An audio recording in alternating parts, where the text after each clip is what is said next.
PS3 is now available on Android, and you soon could be earning retro achievements on your original hardware. Hello, I'm Justin with Handheld Headquarters. It is Monday, June 16th, 2025. We will go over this and more in today's Daily Bite of Handheld News.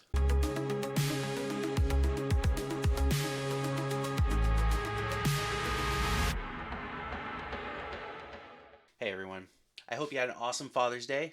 Hope you and your kids got some retro gaming in. That's what it's all about. So, the week started. Let's get into it. Let's talk about some news. Let's get into the Daily Bite. If you're a fan of retro achievements and you also happen to own original hardware, you most likely know that those two things do not generally belong in the same sentence.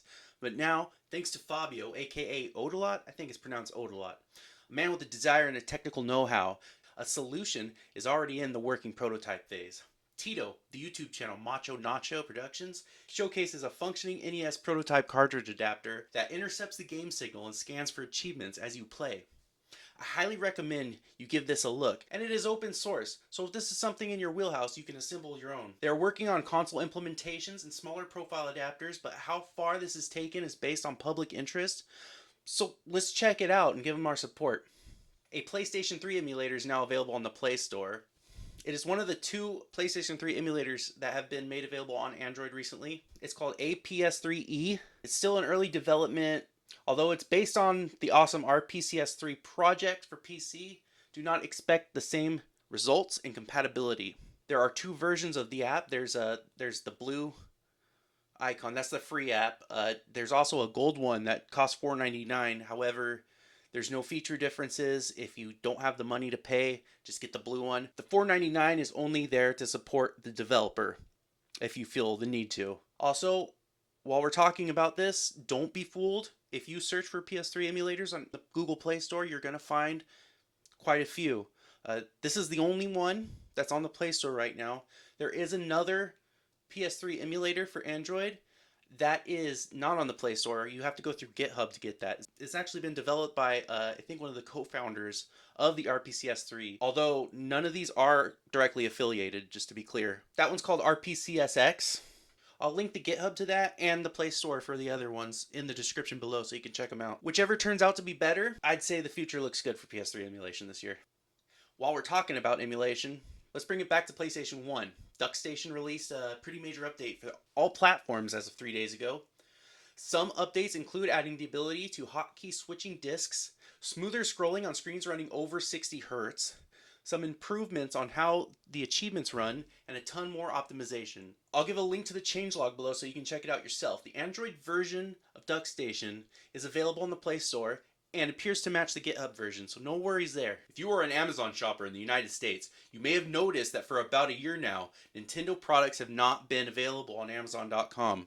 Directly from Nintendo, at least. NintendoEverything.com speculates that there's been some sort of feud between the two companies. But that is over now. You can pre-order upcoming Nintendo releases there, and I personally hadn't noticed that they'd been gone, to be honest. Let me know if you've seen that. But be careful if you're searching for a Switch too, though, because you will run into individual sellers who will mark up the price.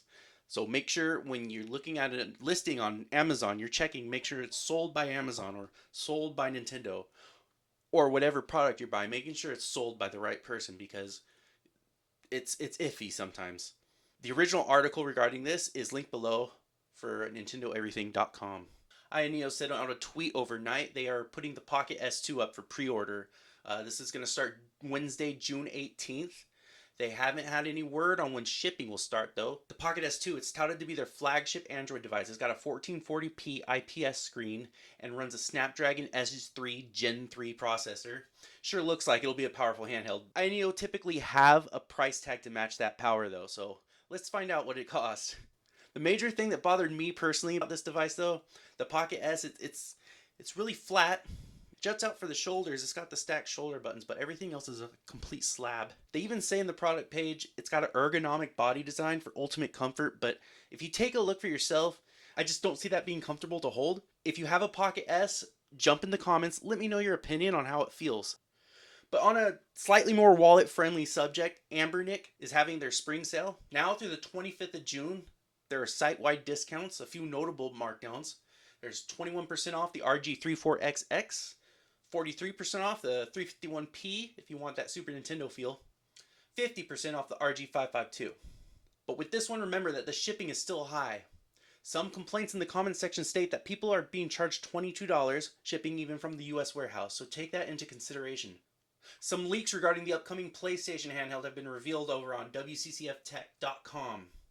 An AMD leaker known as Kepler L2 revealed on the NeoGAF forums that the device will use AMD APU and utilize AI upscaling on the graphics. They stated that there will be 16 gigabytes of LPDDR5X RAM.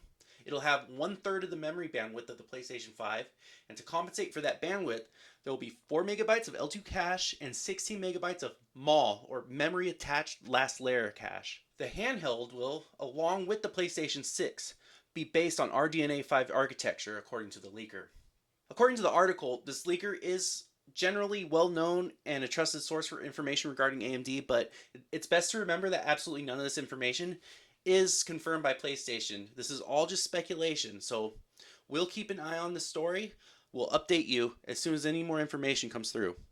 Finally, for today's On the Radar, I want to talk about having multiple handhelds and how I like to manage my saves between all of them.